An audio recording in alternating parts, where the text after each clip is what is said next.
Imagine a society where men only dated women who are in the top 10% of beauty, youth, and femininity. How do you think that would affect everyone else?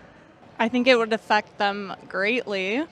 But at the same time, I feel like it's already like that now, in a way. If every man started saying, I only date nines and tens, how would average women react? I think everyone would be thinking that they were nines and tens. I think that would create some type of caste system, a hierarchy of beauty standards and peer pressure. I mean, it's obvious like a lot of women struggle with their self-esteem, with the way they look, the way they feel, and I think that would just reinforce that feeling like a million times. If every man started saying, I only date nines and tens, how would average women react? I feel like that's so mean. I don't know. They would be offended and have some heightened feelings of insecurity, I'd imagine. Do you think women would say those men are confident or call them shallow? Shallow, definitely. Why? Because when we look for beauty, it's shallow, but when they look for handsome genetics, it's for better reasons, especially like I want good genes, I want my kids to be looking good. They have genuine reasons, but we don't. If every man started saying, I won't settle for less than my ideal woman, the way many women do now, what would that society look like? It would look like people have standards, as they should. It would create for competition amongst women and the beauty industry to be worth double than what it is now. I feel like everyone has their person. We should respect, like, if that's not your type, that's not your type. Like, there's someone for everyone. Do you think average women would feel the same pressure that average men feel today in the dating market? I don't know because I honestly have it so good. I don't know. I have pretty privilege. I do not feel that they feel the same pressure because men have to pursue women mostly today, while women still wait to be pursued.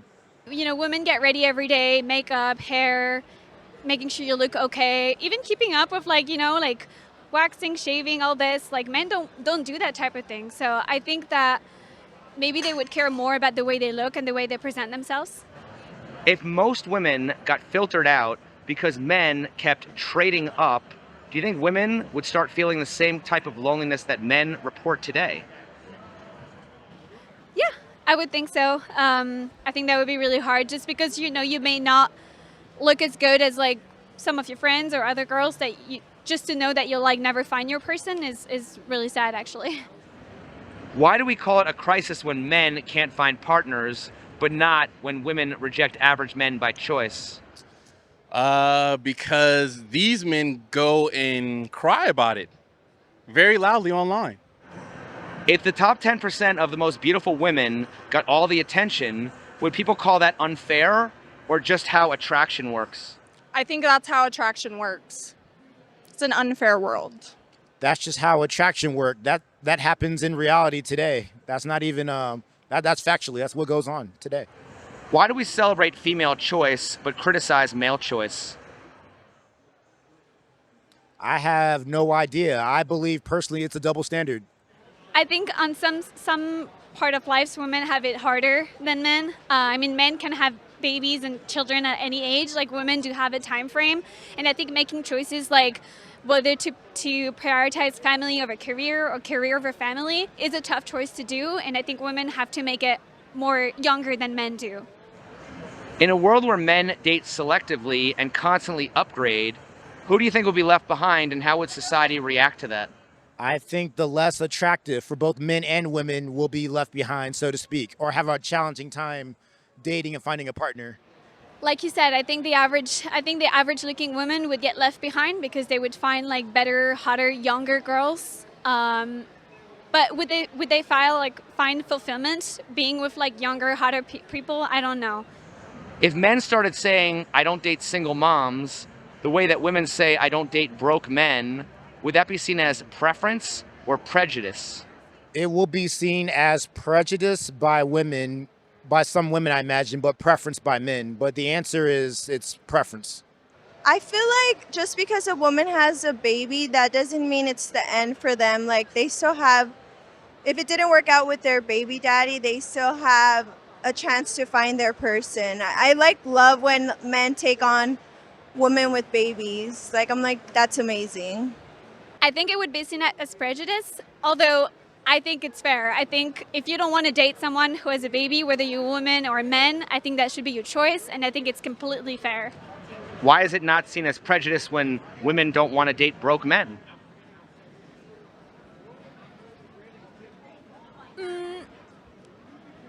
Because you don't want anyone to be leeching off of you. I think men and women should be completely equal as far as like how much they work and bring to the table. But the truth is like women do carry children, and if they have to be out of work for a while, then the men should be able to make up for that.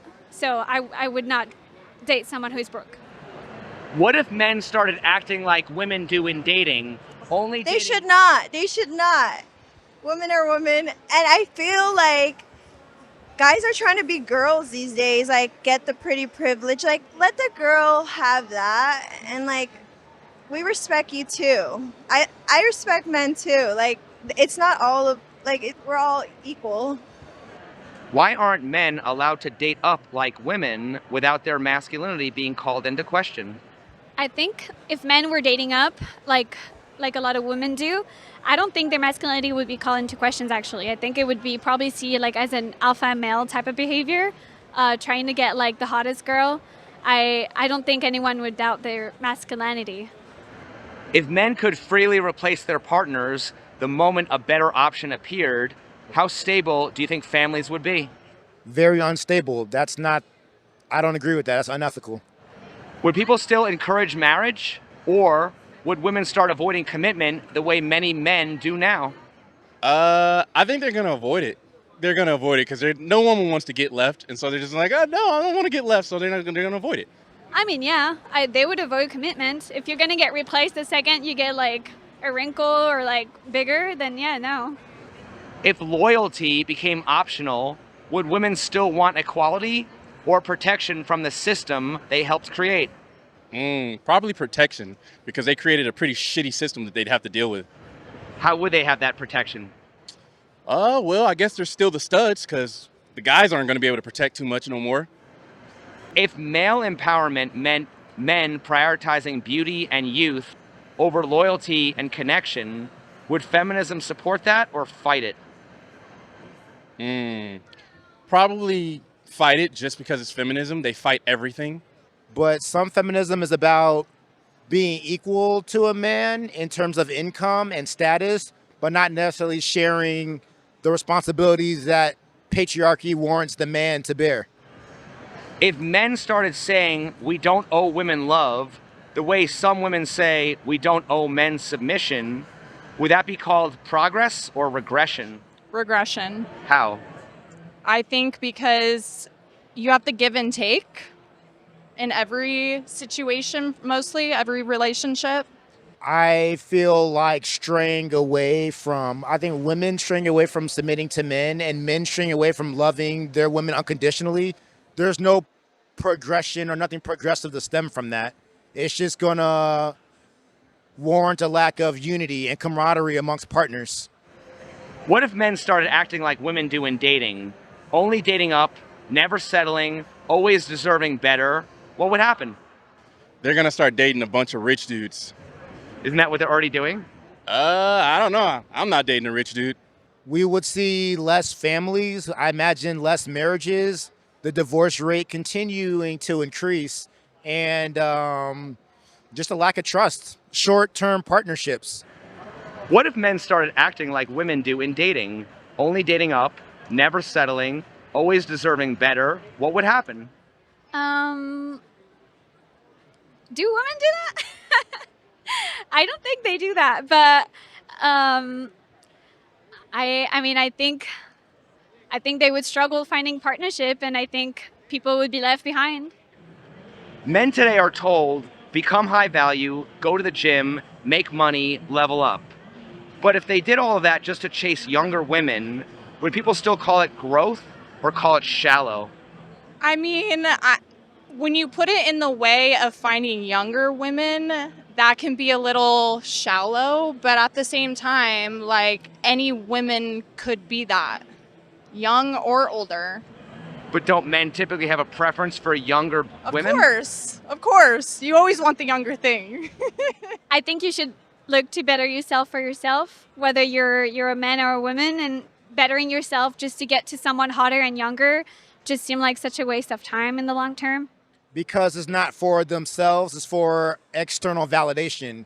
If they did those things to for the betterment of their health and their own mental well-being and physical well-being, it would be growth. Why are men told to level up to deserve love while women are told to never settle no matter where they're at? Because in this world, guys don't get anything unconditional. We got to work for everything. Why is that? Well, I don't know that either. I'm trying to figure that out. My dad didn't tell me, grandpa didn't tell me, but I just know the only people to get unconditional love are puppies and babies. If women had to self-improve to attract hypergamous men, would they call that oppression or accountability? That depends on who they is. Men will call it accountability, I suppose. Probably oppression. I would feel like I'm pressured if I had to, make sure I look like this good every day just to be with someone. I would definitely feel pressured. Do you think society would tell women to work harder on their value or blame men for having unrealistic standards? As of right now, I think it's blame men for unrealistic standards. Why do we praise women for having standards but shame men for having options? Because having options is really about being non-committal and not loyal. And for women having standards, it's them getting whatever they deserve, and that's subjective to the woman. Because I think having options in life is not always seen as a good thing. It's seen as like, are you going to pick like the best option, the best looking person, or are you going to pick who truly would be a great fit for you, even though that person may not be the hottest, but that would be the person that makes you the happiest. What does it say about our culture that we're already halfway there, men improving themselves while women raise their standards even higher? Means that maybe things can change better for the future and when it comes to dating. It says that we're a culture that evolves and changes. What used to work in the 1800s might not work in the 2020s. And I'm not sure what it's evolving to. A lot of things impact that, such as the internet. We now have a more warped but universal understanding of what beauty is and what status is now due to social media, for example. Are men truly becoming lonely, or are they just becoming aware of the same selective system women have always used? I think they are becoming more aware, but also men are lonely because of social media has ruined dating, and people are out here thinking they have unlimited options instead of finding true connections with someone. But wouldn't you say that women are the ones who have more options than men? Because there's a male loneliness epidemic and not a female loneliness epidemic? Yes, but I think that women are more selective than men are. But don't women have the privilege of being more picky because they have more options? Yeah, I mean, yeah. But at the same time, like, if you're an attractive man and you have money and you have all the things that women are looking for, then it's reversed. But aren't high status men a lot more rare than attractive women? Yeah. There's one hot guy for every 10 hot girls. That's just how it is in this world. I think men have always been lonely, will continue to be lonely because there's not enough jobs for rich guys, because that's all women want right now. You could have everything else except for finances, and you're still going to get left in the dust. If both sides keep trying to date up, who's left to actually pair up? Average looking people that have values of yesterday. At the end of the day, do you think equality means both genders competing or both learning restraint? I think it means both learning restraint. Is a woman wanting the bigger, better deal the equivalent of men wanting the younger, hotter chick? Absolutely. No. I think a lot of women are looking for a better deal because they've maybe have struggled and they just want someone that can bring them stability, love. Because for me, I know that's what matters the most. Like love, being stable, someone that's not gonna, get with someone better tomorrow because they just can. Why does the family court only punish one gender for pursuing their hypergamy? I don't know, because that's just how the world is. The moms are going to be favored no matter what. Because a lot of those laws were formed centuries and decades ago and they haven't been updated. If equality means both genders can be as selective as they want, then what happens when men finally stop settling? Women have to become accountable and actually upgrade themselves besides just being physically attractive. Would society call that equality or ego? Equality. I feel like it's both, but I want to say it's probably more ego. Why? Because men have really big egos. I think society will call that ego. Why? It has nothing to do with characters and the treatment of someone else. It's all about aesthetics, things that aren't aesthetics and material, things that are lacking substance. And lastly, do you think the dating market would survive if men started valuing themselves the same way that women do? Oh, survive is a strong word. I don't know. I would definitely dwindle. It'd be like this. Like this. You see that? This. Yeah, it'd be really low. Barely surviving, if that. I'd say life alert.